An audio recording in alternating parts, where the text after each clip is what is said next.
Trigger warning for the following video.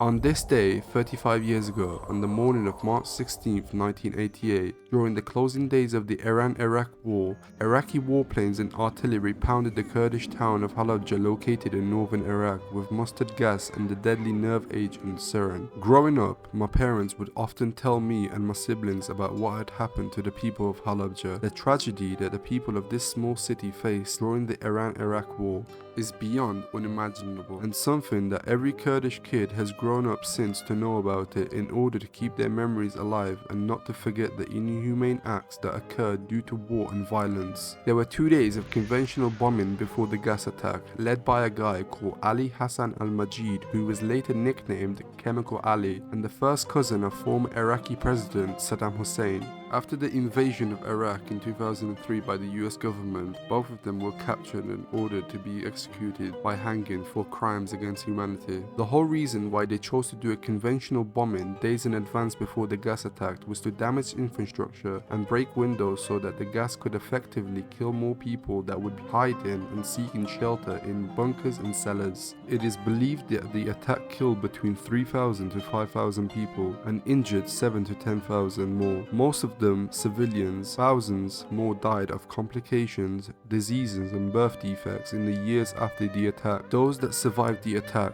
said at the beginning the gas smelled like sweet apples and that people died in several ways. Some of the victims just dropped dead whilst others died laughing, and others took a few minutes to take effect. In surveys by local doctors, a higher percentage of medical disorders such as miscarriages, which turns out to be 14 times higher, and colon cancer 10 times higher, was found in Halabja. Additionally, other cancers, respiratory ailments, skin and eye problems, fertility and reproductive disorders are measurably higher in Halabja and other areas caught in chemical attacks. Some of the survivors later developed medical problems. Doctors believe it stemmed from the chemicals, and there are concerns that the attack may be having a lasting genetic impact of the Kurdish population, as surveys show increased rates of birth defects that are still apparent to this day. Chemical attack didn't just affect humans, but also affected a great number of different species and wildlife in the region. The incident, which has been officially defined as an act of genocide against the Kurdish people in Iraq, was and still remains the largest chemical weapon attack directed against a civilian populated area in history. Most recently, I had the opportunity of visiting the city and monument with my dad. He told me about his perspective and where he was at the time of the attack.